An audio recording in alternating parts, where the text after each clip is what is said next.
ومناقشه نهايه الفيلم مش نهايه الحلقه، لان لسه في سؤال مهم جدا اتطرح في سياق الفيلم ولازم نتكلم عنه، وهو سؤال: هل حب الوطن فرض عليا افديه بروحي وعينيا؟ يا روايح الزمن الجميل هفهفي وخدينا للماضي وسحره الخفي.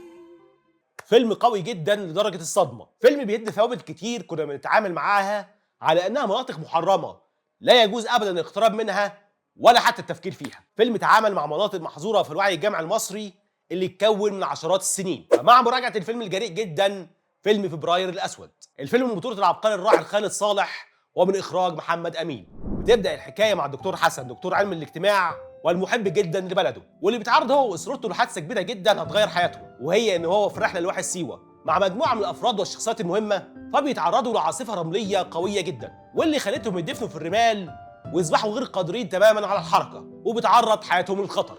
لكن بعد فتره بيتم ارسال مجموعه لانقاذهم، وبالفعل بيتم انقاذ المجموعه بالكامل ما عدا الدكتور حسن واسرته اللي بتتركوا الحكومه يتعرض للموت وبتنساهم تماما. لكن بعد كده بيتم انقاذهم من احد البدو المارين بالصدفه، وهنا كانت نقطه التحول اللي خلت الدكتور حسن يغير توجهاته وتفكيره ويقرر ان مفيش قصاده غير حلين، وهما انه يسافر ويسيب البلد ويروح لبلد تقدره وتحميه وتديله حقوقه كمواطن، او انه يحاول انه يقترن مع ما سماه بالطبقات الامنه في المجتمع المصري. ومن هنا بتبدا محاولات الدكتور حسن لإيجاد طريقه يعيش بيها بامان هو واسرته، وطريقه يقدروا يحصلوا بيها على ابسط حقوقهم. ويا ترى هيقدر الدكتور حسن انه ينجح في محاولاته ويصل للمنطقه الامنه ويغير من اوضاعه، ولا هيفضل مواطن مهمش ومنسي بدون اي حقوق؟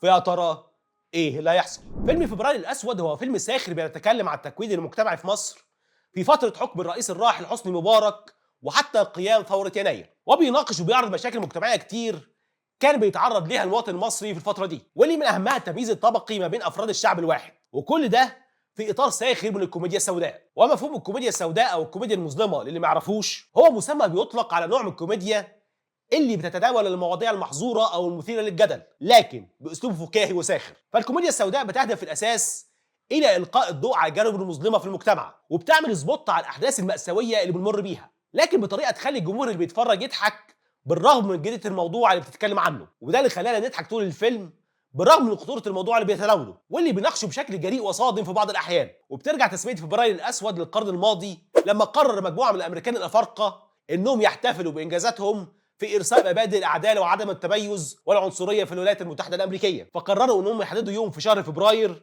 وأطلقوا عليه اليوم الأسود، ومن هنا جاءت تسمية فبراير الأسود. ففي البداية كده اختيار اسم الفيلم في عبقريه من المخرج والسيناريست محمد امين، واللي ليه مشاركات سينمائيه قليله جدا لكن متميزه زي فيلم ثقافي وليله سقوط بغداد وبنتين من مصر. فاختيار الاسم كان فيه مفارقه كبيره جدا، لانك لما تختار اسم الفيلم بتتكلم في الاساس على التمييز والعنصريه، وتختار له اسم تم اطلاقه على احتفال الامريكان الافارقه بانجازهم في التغلب على العنصريه والتمييز، فالاسم لوحده مليء بالكوميديا السوداء. وبالرغم ان الفيلم قد يبدو سهل وسلس وبسيط وما فيهوش تقريبا لغه سينمائيه معقده، لكنه مليء بالافكار الهامه جدا واللي بتخلينا نفكر ونسال نفسنا اسئله كتيره جدا. ولو عرفنا نستوعب الافكار دي ونجاوب على الاسئله اللي بيطرحها الفيلم، فنظرتنا وفهمنا لمجموعه كبيره من الثوابت والمفاهيم هتختلف تماما بعد ما نتفرج على الفيلم. فركز معايا علشان ده ممكن يكون اهم فيلم شفته في حياتك، واهميته نابعه من تاثيره على تفكيرك وهدمه لكتير من الثوابت بشكل سلس وسهل. الفيلم بيبدا بمشهد الدكتور احمد زويل رحمه الله عليه ولحظه تسلمه لجائزه نوبل، وبعد كده بنشوف مشاهد الفخر الموجوده عند الدكتور حسن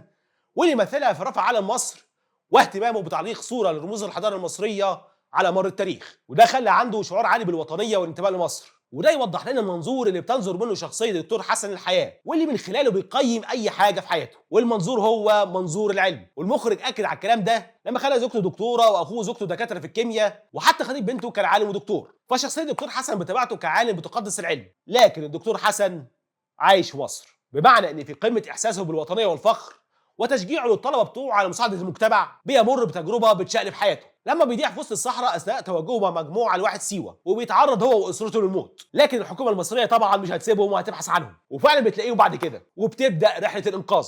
لكن قوات الانقاذ بتنقذ في الاول اللي هو شرطه، وبعد كده بينقذوا قاضي، وفي الاخر خالص بيرجعوا لاخر مره علشان ينقذوا رجل اعمال. وطبعا بينسوا اسره الدكتور حسن بالكامل وبينسوا مجموعه العلماء، ومحدش بيفكر حتى انه يرجع لهم. طبعا المشهد فيه مبالغه كبيره لانهم كانوا ممكن ينقذوهم كلهم، لكن المقصود من المشهد انه لا قيمه للعلماء في هذا الوطن. وده ياخدنا لمرحله ثانيه في الفيلم وياخدنا لنقطه تحول مهمه جدا في حياه الدكتور حسن. الدكتور حسن لما حس بالهوان لما الحكومه تركته هو واسرته للموت ونسيتهم تماما، فده غير نظرته لامور كتير عبر عنها في مشهد مهم جدا، وهو المشهد ده. إنه في يوم 4 فبراير شباط 2010 حدثت لأسرتي مصيبة سوداء تثبت مدى العنصرية الاجتماعية والسياسية التي تعيشها مصر. طب وايه اللي خلاك تتخلى عن الامل فجأة؟ ايه اللي حصل يعني؟ اللي حصل إن الحياة في البلد وصلت لمرحلة البيبي، وإن أي كلام عن الأمل يبقى نوع من الوقاحة. ولما ايقن الدكتور حسن ان الامور وصلت لمرحله البيبي، وايقن ان الحديث عن الامل يعتبر ضرب من الوقاحه، فقرر انه يهرب من مصر ويروح لاي دوله بتحترم الانسان وبتقدر العلماء. والحل الثاني اللي فكر فيه في حاله فشل الحل الاول، وهو انه يتقرب من الجهات اللي اطلق عليها الجهات الامنه، وهي الجهات اللي بتتمتع بحياه امنه ومستقره بتحصل فيها على كامل حقوقها في مصر، وهو منظومه الجهات السياديه ومنظومه العداله ومنظومه الثروه. وفكر انه في حاله تقربه منهم هيقدر ينعم بالامان اللي بيسعى اليه وياخد جزء من حقوقه. فهو تيقن تماما من خلال التجربه اللي مر بيها ان مفيش مواطن في مصر يقدر ينعم بالامان او انه يحصل على حقوقه غير لما يكون منتمي لجهه من الجهات الامنه، غير كده فانت مواطن عادي ليس لك اي حقوق من الاساس، والحكومه اساسا مش شايفاك. الغريب بقى انه لما عرض فكرته سواء في الهروب بره مصر او محاولاته للتقرب من الجهات الامنه، مفيش حد واحد استنكر فكرته، بل كلهم صدقوا عليها وكلهم عرضوا انهم يساعدوه في مقابل انهم يحصلوا على جزء من الامان في حاله حصوله عليه. وما فيش واحد فيهم بس زايد عليه وعلى وطنيته وحبه للبلد، ولا حد طالب منه انه يضحي علشان مصر ويستحمل الاهانه والتمييز الطبقي، ولا حد قال له ازاي تتخلى عن حبك لبلدك ووطنك. وخلونا نسيب تحليل الفيلم شويه وننتقل للواقع اللي هيفسر لنا حاجات كتير جدا في الفيلم. وخلونا نسال نفسنا، هو ايه الفرق ما بين اي مكان عادي والوطن؟ الشاعر والكاتب جبران خليل جبران لما سالوه عن الوطن قال ان الوطن هو حيثما يشعر الانسان بالحريه والكرامه، حيث يمكنه ان يعيش بسلام ويحقق ذاته. وادوارد سعيد الاديب الفلسطيني قال ان الوطن هو الشعور بالانتماء لمكان يحمل تاريخا وثقافه، وهو ليس بالضروره المكان الذي يولد فيه الانسان، بل يمكن ان يكون مكانا يشعر فيه بالامان والانتماء. وعبد الرحمن المني في الاديب والناقد السعودي قال ان الوطن هو مجموعه من القيم والمبادئ اللي بيتعلمها الانسان من مجتمعه، وهو المكان الذي يجد فيه الانسان الامان والانتماء والاحترام. الياس خوري الكاتب والناقد اللبناني قال ان الوطن هو المكان الذي يمنح الانسان الحريه والكرامه، وهو المكان الذي يشكل هويه الانسان وثقافته. ولو دورنا في كل المفاهيم والتعريفات اللي بتتكلم عن مفهوم الوطن، هنلاقي حتى ان اقصى التعريفات التي تهيم حبا في مفهوم الوطن مفيش فيها تعريف واحد لاي اديب او مثقف على مستوى العالم ممكن يحث الناس على حب مزوخي لوطن بيمتهن كرامته. ولو استعرضنا مقوله شاعرنا الكبير محمود درويش، وهي ان الوطن للاغنياء والوطنيه للفقراء، هنعرف ليه ان مفيش حد في عائله الدكتور حسن طلب منه انه يستحمل علشان مصر، وده لان ببساطه مفيش حد في وسطهم من طبقه المدافعين. ومحاولات الدكتور حسن المتكرره لادخال حب الوطن جواه عند نجاح محاولاته للارتباط بالجهات الامنه، وبعد كده محاولاته لاخراج حب الوطن في حالات فشله. كل ده بياكد نفس المقوله، وهي ان الوطن ومميزاته لطبقه المدافعين والوطنيه لطبقه الفقراء والمهمشين. وباختصار كده فالوطن هو المكان اللي بيتولد ويعيش فيه الانسان مع مجموعه من الناس، مجموعه الناس دي بيربطهم تاريخ وحدود جغرافيه، والشعور بالانتماء هو شعور فطري الانسان بيتولد بيه، لكن لا يدعم الانتماء للوطن وينميه غير ان الانسان يشعر بان الوطن اللي بينتمي ليه بيحميه وكمان بيسهل عليه حياته ويبقى كفيل له كل حقوقه. وفي المقابل فالوطن بيلزمه ببعض الواجبات، لكن لا يوجد ابدا واجبات من غير حقوق. مفيش حد عاقل ممكن يقول كده. ما ينفعش تطالب حد بالوطنيه والانتماء وهو مش بياخد حتى ابسط حقوقه. فالوطن هو مكان بيجمعك بمجموعه من الناس شبهك، لكن في نفس الوقت الوطن بيكفل للانسان بعض من الحقوق واجبه التنفيذ، وفي حاله اخلال الوطن بالشرط ده يتحول الوطن لمكان عادي. وفي خلال رحله الدكتور حسن انه يعيش في وطن يأمن فيه على نفسه وعلى اهله، المخرج سلط الضوء على نقط سلبيه كتير في المجتمع المصري، واللي بتدعم وجهه نظر الدكتور حسن في اننا وصلنا لمرحله البيبي. اولهم البيت المشبوه اللي كان موجود قصاد بيته، واللي صدر له قرارات كتير بالغلق، لكنه كان يخضع لحمايه احد الافراد من الجهات الامنه. وعبقريه المخرج بتتجلى في اختياره لمكان البيت ده، وده لانه حطه في مكان واضح جدا على الشارع بطريقه تخلي الاعمى يشوف ان في خلل موجود في المكان ده. لكن بالرغم من ده لم يستطع الدكتور حسن اغلاقه غير لما ارتبط باشخاص تابعين لمنظومه الجهات الامنه، وده برضه للتاكيد على نفس الفكره، وهي انه لا امان في هذا الوطن غير الاشخاص التابعين لمنظومه الجهات الامنه. السلبيه الثانيه اللي اتعرض ليها المخرج بكذا مشهد وهي تضليل الاعلام، وده من خلال المكالمات اللي كانت بتلفق وبتتم من داخل الاستوديو، وده علشان يقدر الاعلام يقلب الحق باطل والباطل حق، في محاوله منه للتربخه على الاوضاع السيئه في مصر في فتره حكم الرئيس الراحل حسني مبارك. بعد كده ننتقل لمشهدين فيهم كوميديا قويه جدا، لكن في نفس الوقت فالكوميديا فيهم كوميديا سوداء تخليك مش عارف تضحك ولا تحزن على حال الوطن. لما الدكتور حسن فكر انه يخلف طفل عشان امه تضعه في بلد بتحترم الانسان علشان ياخد الجنسيه بتاعتها، فكان في مشهدين للدكتور حسن واخوه الدكتور صلاح، وهم المشهدين دول. هاي صلاح، لقيت الافلام؟ افلام كتير. تعال اقعد جنبي. جبت المجله اللي قلت لي عليها؟ مجلة ايه؟ ده معجم كامل شامل. بص يا ستي،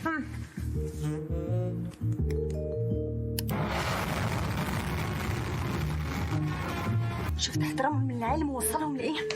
ده اكيد ميزانيه البحث العلمي عندهم لا تقل عن 20% من الموازنه العامه للدوله. السيادة الوحيدة في الدولة هي للعلم والقانون. المواطن الفرد هو أهم عنصر في الدولة وأقوى من جميع المؤسسات، يعني مفيش جهات سيادية.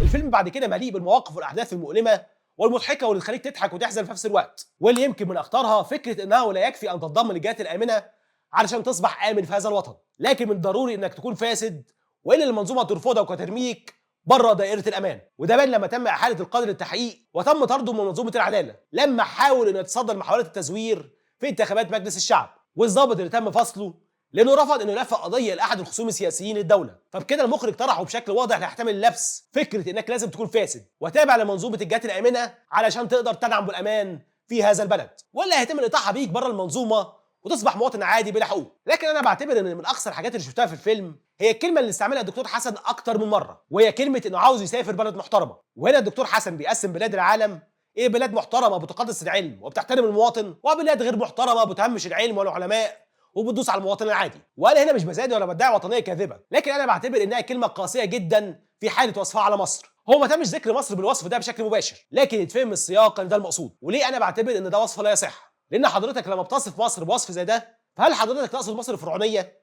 ولا مصر القبطيه ولا مصر الاسلاميه؟ هل تقصد بيها البلد اللي من اولادها نجيب محفوظ وام كلثوم مثلا، ولا البلد اللي من ضمن اولادها احمد زويل ومجدي يعقوب؟ تاريخ مصر تاريخ كبير وعظيم لا يستطيع دارس في التاريخ انه يعيه بشكل كامل. تاريخ مليء بانتصارات كتير وبرضه مليء باهزاء وانكسارات، تاريخ مليء بمواقف بطوليه ابهرت العالم، تاريخ مليء بشخصيات عبقريه خلت العالم كله يقف ويسقف لها، بلد مليئه بعقليات اثرت في الحركه العلميه والثقافيه في المنطقه والعالم كله على مر التاريخ. تاريخ طويل لا تملك غير انك تنبهر بيه. انا كان ممكن اتقبل الموضوع عادي لو كانت الكلمه اوضاع غير محترمه، لان الاوضاع بتتغير والاشخاص بتتغير، لكن مصر ثابته وباقيه حتى يأذن الله. وده اللي وصل ليه الدكتور حسن في نهايه الفيلم، ومع عدم اعتيادي على مناقشه نهايه الافلام، لكن لتلبيه رغبه صديق لي من المتابعين كان بيذكر ليا دائما ان لازم اتكلم عن النهايه، فانا المره دي هتكلم عنها. الدكتور حسن في نهايه الفيلم بعد ما اقترب من تحقيق حلمه قامت ثوره يناير، ساعتها حس ان الاوضاع ممكن تتغير ويجي ناس بيحترموا العلم وبيحترموا المواطن، وساعتها ايقن ان مصر مش اشخاص او اوضاع، وان مصر تاريخ طويل وعظيم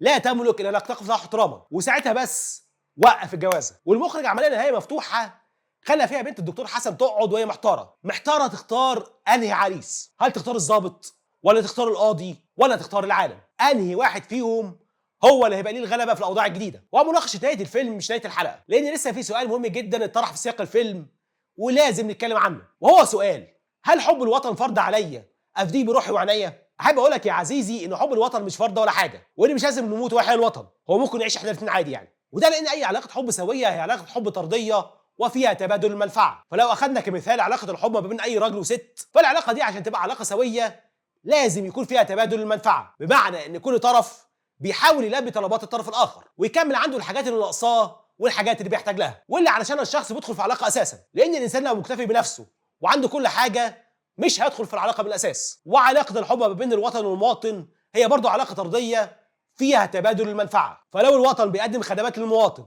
وبيحترم ادميته وبيديله حقوقه، فمن الطبيعي حب المواطن للوطن هيزيد. طب لو الوطن لا بيحترم ادميه المواطن وبيدوس عليه وبيمتهن كرامته ومش بيديله حقوقه، فمن الطبيعي ان شعور المواطن بالحب والانتماء والتعلق بهذا الوطن لازم هيقل، واللي هتبقى علاقه حب من طرف واحد، وهننتقل من علاقه طبيعيه فيها تبادل المنفعه الى علاقه توكسيك بيتمتع فيها المواطن باذلاله واهانته من الطرف الاول. طب لو سالتني انت بتحب البلد ولا لا، هقول لك طبعا بحبها، لكنه حب من طرف واحد. انا عارف انها مش بتحبني ويمكن تكون مش شايفاني اساسا، لكن برضه بحبها وهفضل احبها واعلم اولادي انهم يحبوها، لاني مؤمن تماما ان مصر مش اوضاع او اشخاص. مصر تاريخ طويل وعظيم، ومؤمن تماما ان الاوضاع بتتغير والاشخاص بتزول، لكن مصر باقيه الى ان ياذن الله، باقيه بتاريخها وحضارتها العظيمه اللي نورت العالم كله في يوم من الايام، وما زالت ليها مساهمات عظيمه لحد اللحظه دي. ولو انتم زي حالاتي مغرمين بمصر وداخلين معاها بعلاقه حب من طرف واحد، فافضلوا حبوها وعلموا اولادكم برضه انهم يحبوها.